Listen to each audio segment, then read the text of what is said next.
I don't know who needs to hear this, but you need to be more intentional with your relationships.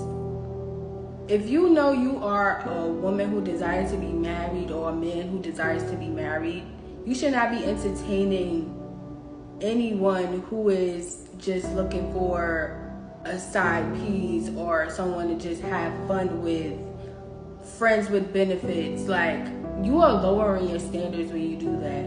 If you know what you want, stand on it and don't settle for anything less than that.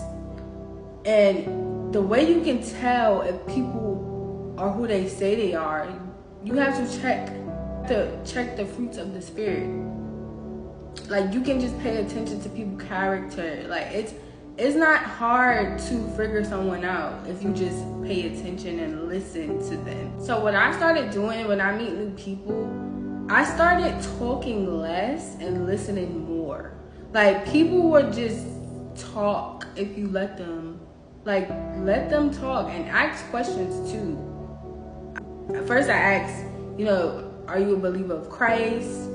All the questions that I would want to know, I ask immediately. Like, I'm not holding back anymore. I'm not just dating anyone who wants to date me. Like, no. I can pick and choose, and I am going to choose wisely this time, because for so long I lowered my standards and I didn't know who I was. And when you don't love yourself, you just put up with anything. When a woman doesn't know her worth or a man doesn't know his worth, we're gonna settle for anything. And I feel like that is not what God wants us to do. And I'm not condemning Queen Naija, but I realize, like, she's a woman of God. She knows how important it is to be married.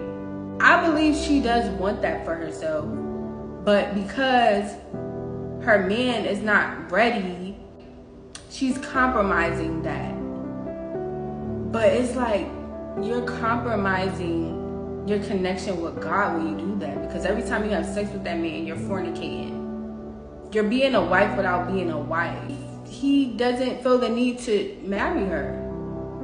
Why? When he has everything now, So I feel like as women, it is so important to stand on our morals. When we do that, we are telling God that we're choosing that person before him. And we have to believe that God has someone just for you.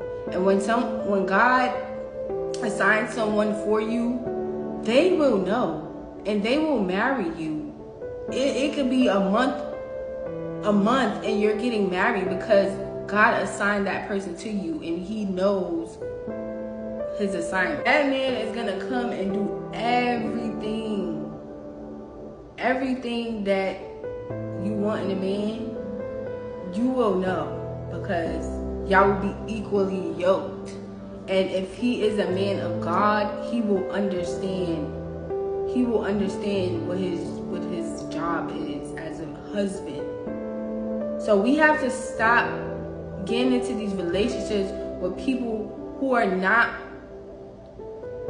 on the same spiritual level as us. Like, we cannot compromise that, because when you compromise that, you're saying you rather that person. You're idolizing that person instead of God and listening to God and knowing that God has a person for you. Instead, you're just settling for anything that comes your way.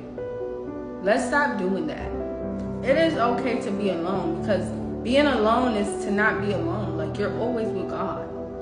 And people really need to understand that. Like, I was talking to my ex. He cannot be happy without having a partner.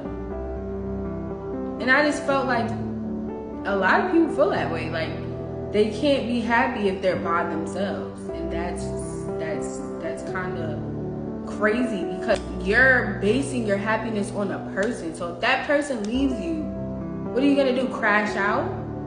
Like, no, you have to be grounded in God. People who walk with God only knows, like, it's a peace, it's a love, God will give that to you. He will feel